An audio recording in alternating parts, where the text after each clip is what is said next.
When you think super high-speed competitions with teams of brawny athletes, you probably don't think sailboats. But the genteel sport is getting a fast and furious makeover, and ABC's own thrill seeker, Nick Watt, went along for the ride.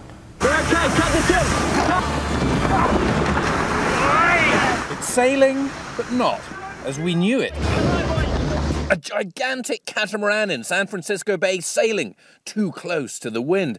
The most advanced yacht on Earth, worth more than $8 million, capsizing this fall.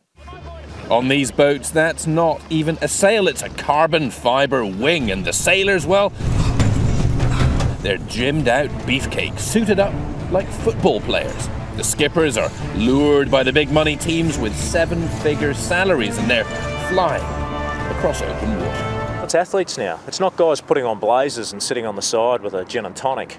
That's what I thought. Rich, portly men with one hand on the tiller in a gentlemanly face-off for an old hunk of silver called the America's Cup.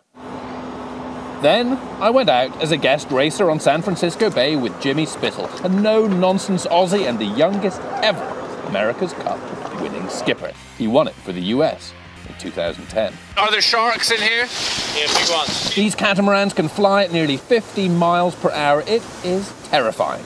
Sailing has finally entered the 21st century, fueled by Larry Ellison's billions and a band of young, brash athletes. Sailing is now chasing the kind of fans who flock to NASCAR. You can see what's happened out on the water. You can capsize these boats. You can crash them hard. These boats reward pushing hard. You push too hard, though, it can be catastrophic. Spithill also flipped during an America's Cup World Series race here in the Bay. You go from this incredible tight-knit team to every man for himself, survival. All you care about is yourself. And you just fighting each other for the best handhold. His team, by the way, are in a hangar on the dock 7 a.m. every morning, working out. He's a big fella there. He's played a bit of ice hockey. He's played some American football, semi-pro. It's non-stop running, grinding, pulling ropes. I thought sailing was kind of, rum and cokes at sunset. Yeah, nah.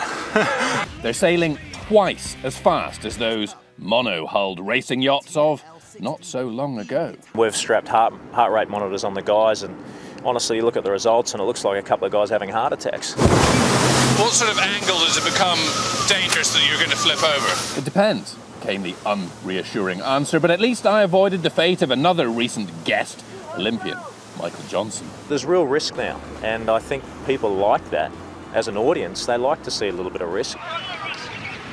If you're not getting close to capsizing, you're probably not pushing hard enough. Next year, Spithill will defend the America's Cup here in home waters. Are there old traditionalists wearing the blazers who look at you and think, ugh, disgusting? No question. No question. And look, like I said, I've got nothing against those guys, but respect. The fact is, though, this is the way forward. And it is rather exciting. Are you pushing it yet, or is this just cruising? I'm Nick Watt for Nightline on San Francisco Bay.